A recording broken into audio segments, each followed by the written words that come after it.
अपना नंबर दे ठीक है।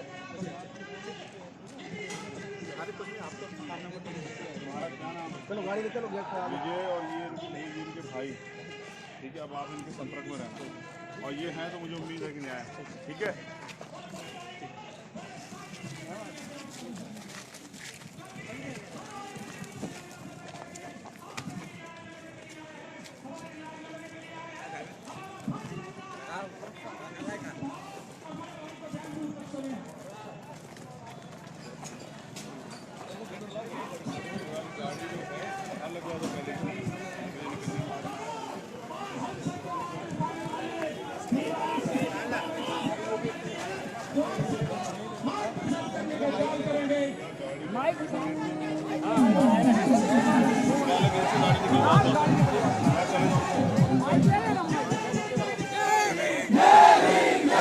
कहाँ यार, क्या तरीका है ये?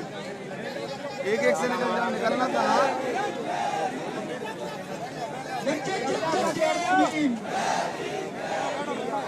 अरे बैठ जाओ, धक्का मुक्की मत करो भैया।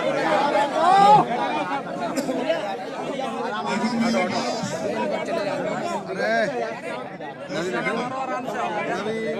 मैं चाहता हूँ आप 10 मिनट मुझे सुनें, मेरी बात का पालन करें, अपनी बात रखूं। तुम लोग यार खुद बोलेंगे। आज हम जिस घटना के लिए आए हैं, बना रहे हो, तुम लोग खुद देखे अंदर में पूरे बैठे हुए यार। चुप होना पड़ेगा वरना आवाज नहीं जाएगी। कोई सुना नहीं था। आज हम देवरान की घटना के लिए आए हैं। देवरान ही है ना, और वो घटना डरावनी है।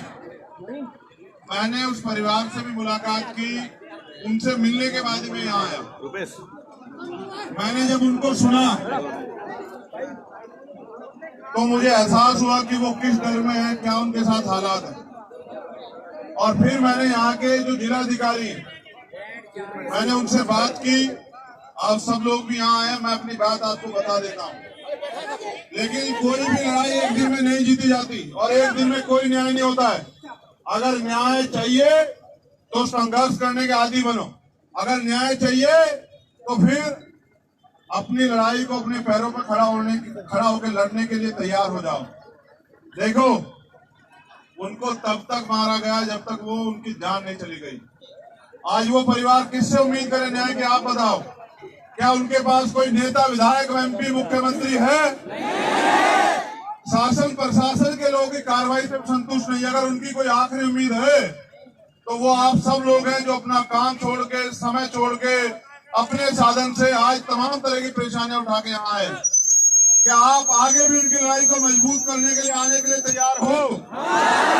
तो मैं जो मांगे हमने वहां रखी है, मैं वो मांगे और पहली जो घटनाएं, 8 जो घटनाएं यहाँ हुई है, वो भी आपके सामने बता देता हूँ। 8 अक्टूबर को रनहे गांव में हमला किया गया। 11 अक्टूबर को राजा पटना में सुरेंद्र अहिरवार को पेड़ पर फांसी के फंदे से लटका दिया गया। ग्राम दसोड़ा में रामकिशन अहिरवार को मजदूरी के पैसे मांगने पर दबंगों ने कुल्हाड़ी से काट दिया। केदू खेड़ा थाना क्षेत्र में बमहोरी पाजी गांव में दलित परिवार पर इसलिए हमला किया गया क्योंकि 2 नाबालिग बच्चों ने पीने के पानी को छू लिया था। इस घटना में पूरे परिवार के साथ मारपीट की गई। 5 सदस्यों को अस्पताल में भर्ती कराया गया। गांव जेरड़ तहसील पथरिया में थ्रेसिंग कर रहे मजदूर वीरू अहिरवार को थ्रेसर में धक्का देकर जान से मारने का प्रयास किया, जिसमें उसका एक हाथ कट गया, जिस पर पुलिस ने अपराधी को अभी तक गिरफ्तार नहीं किया। ग्राम बरवासा में कल रात 7:30 बजे राजकुमार अहिरवार को गोली मार दी गई। उनके परिवार के 2 अन्य लोगों को घायल कर दिया गया। एक आरोपी गिरफ्तार हुआ, बाकी 4 आरोपियां भी 3 आरोपी गिरफ्तार नहीं हुए। कृषि उपज मंडी में दबंगों द्वारा किसान के साथ मारपीट और ये सारी घटनाएं दमोह में हुई। दमोह के अधिकारी कर्मचारी कुछ तो अच्छे जो मुझे मिले, नहीं कुछ ऐसे हैं जो सरकार के इशारे पे हाथ धर के बैठे हैं। और मैं ये समझता हूं कि उनके हाथ पे हाथ रखने से अपराधियों का संरक्षण और अपराधियों के हौसले बढ़ रहे हैं। कल आने वाले समय में ये अपराध आपके साथ भी हो सकता है।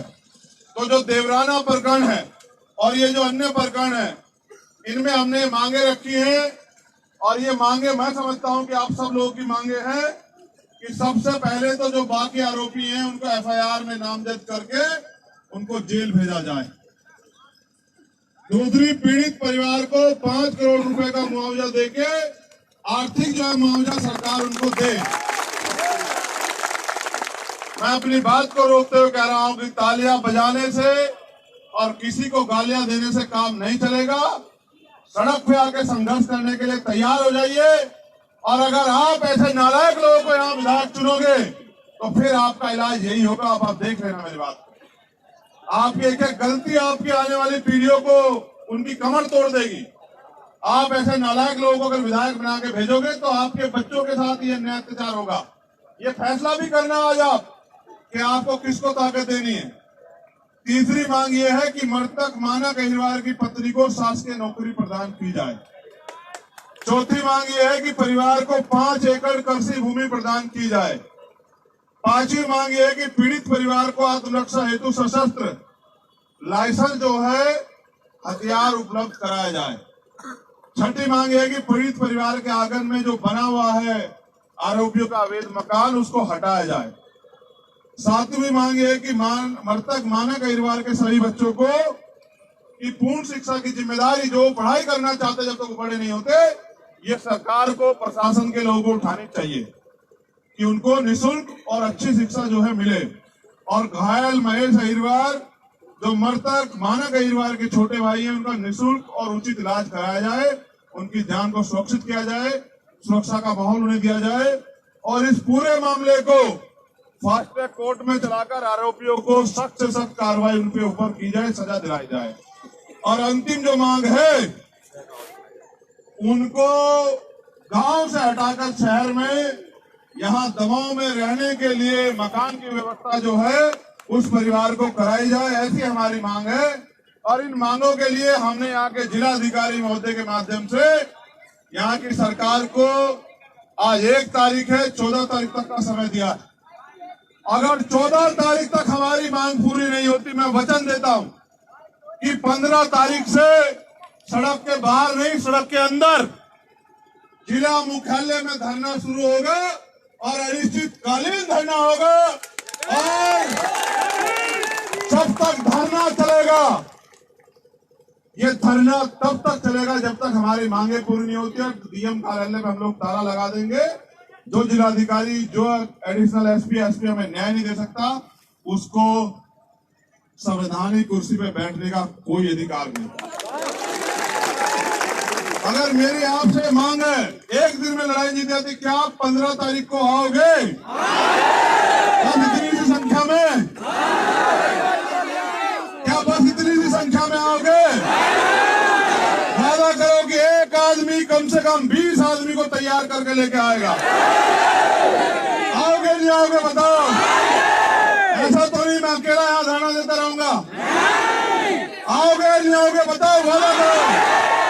तो फिर याद रखो कि आपका ऐलान के आगे मुख्यमंत्री भी झुकेंगे और आपकी मांगे पूरी होगी, वरना 15 तारीख की रोटी इसी जिला मुख्यालय में खाई जाएगी। मेरा आपसे वादा। एक अनुरोध आखिरी मेरा आपसे और है, आप क्योंकि न्याय की लड़ाई लड़ने आए, आपको संविधान का ज्यादा पालन करना है। पूरी जिम्मेदारी से अपने साधन का प्रयोग करते हुए आप जाएं और अपने घर पहुंचे और अगले आदेश का इंतजार करें। तैयारी करके रखें। अगर हमारी मांगे पूरी होती है तो भी 15 तारीख को यहाँ आएंगे, और अगर नहीं होती तो भी आएंगे। अगर पूरी हुई तो इनका धन्यवाद करने आएंगे, और अगर नहीं पूरी हुई तो आंदोलन करने आएंगे। ये वादा भी मैं आपसे कर रहा हूँ। लेकिन अभी आपको घर जाना है जिम्मेदारी से, और आज से काम पे लग जाना है। 15 तारीख तक सारे मामलों में न्याय हो, इसलिए आपको अपने समाज को तैयार करना है। और एक बड़ी संख्या में लाखों की संख्या में जिला मुख्यालय पे आना। और मेरा आपसे निवेदन है कि अगर आप रास्ता बना दो तो मैं चला जाऊं, क्योंकि मुझे आप जानते हैं मेरे साथ समय की कमी है। रास्ता दे दो बस। और आपको भी पूरी जिम्मेदारी से अनुशासन में रहते हुए घर जाना है, ठीक है।